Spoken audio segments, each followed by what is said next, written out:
Hello, my name is Keshwani. That's K-E-S-H-W-A-N-I, Keshwani. We are here because we want to prepare for SAT. We have been solving SAT math problems out of this book here, the official SAT study guide. If you do not own this book already, purchase one immediately. You're going to need it. The problem that we are about to solve is the one that you will find on page number 546. Please turn to it, page 546. Today's our lesson number 43. Problem number 10 is what we are about to do. The problem number 10 that we are about to do is very similar to the problem that we did on day number 7. If you turn to page number 415 and look at problem number 6, pause this video, look at problem number 6 and make sure that you know how to solve problem number 6. Make sure that you have watched that video, because this problem, as I said, covers the same concept. And the concept being that when you have two lines, and we are told that if they are perpendicular to each other, then the product of their slopes will equal -1. And that is something that you have to know.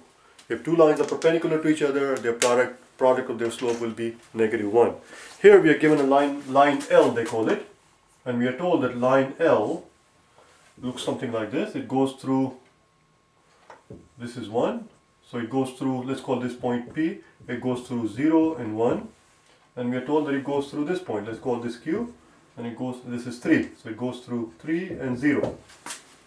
Since we know the 2 points that line L goes through, we can very easily figure out the slope of the line L.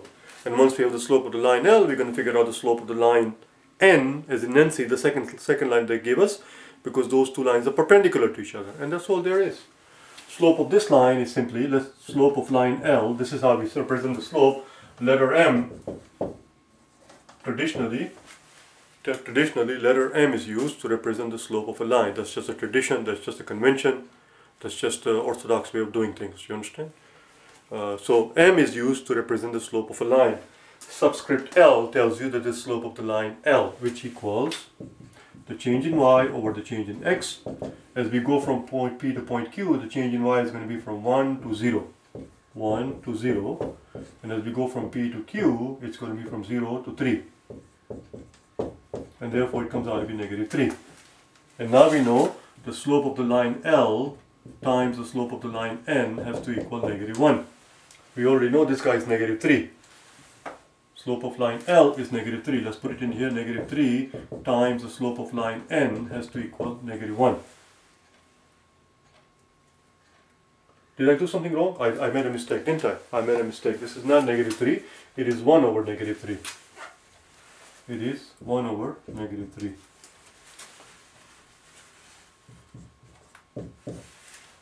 You have to be careful with these things, because otherwise you will end up picking a wrong answer, like I was about to do. Because all the popular wrong answers are there. I'm breaking into sermon here. They give you 5 answer choices. One of them, of course, is the right answer. Where did the other 4 answers come from? They come from the 4 most popular mistakes people make, like I was about to make. So if you're careless, you're going to end up getting an answer, and then when you look at the answer choices, it's going to match the answer that you got, and you will never know that you made a mistake, because you ended up making one of the 4 most predictable popular mistakes. Be careful. So it is 1/3, because it's 1 over 3. I don't know what I was thinking. So it's 1 over 3. First of all, I want to get rid of this negative sign, and we want to get rid of this 3. Let's multiply both sides by -3. If you multiply both sides by -3, this will take out this 3, and then we'll end up with -1 times, because you see this becomes -1. So -1 times -1 is just +1, so we just end up with a slope of n, which is exactly what we wanted. And here we have -1 times -3, which is going to be +3. There you go, that's your answer. Slope of line L is +3, because line N, we are told, it doesn't matter where it goes through and so forth, as long as it's perpendicular. They're showing something like this. There is your line N, and it is perpendicular, we are told. There you go. Pretty simple, pretty straightforward. Make sure you watch this video. If you have not watched it yet, you must go in order. You must go with these videos in order, because the whole point is to make sure that you do every single math problems out of the 10 exams that you have in front of you.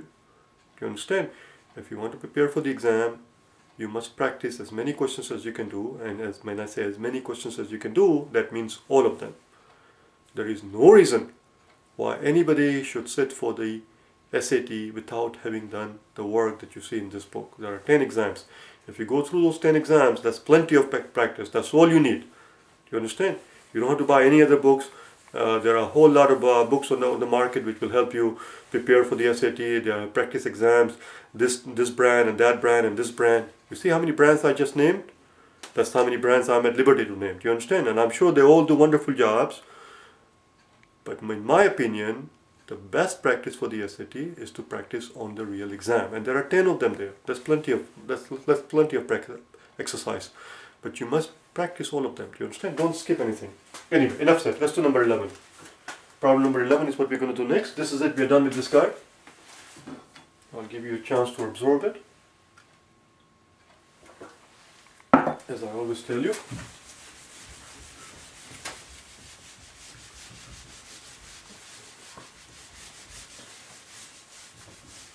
Let's see what they have to say in number 11. It says if k is a constant and 2x plus 5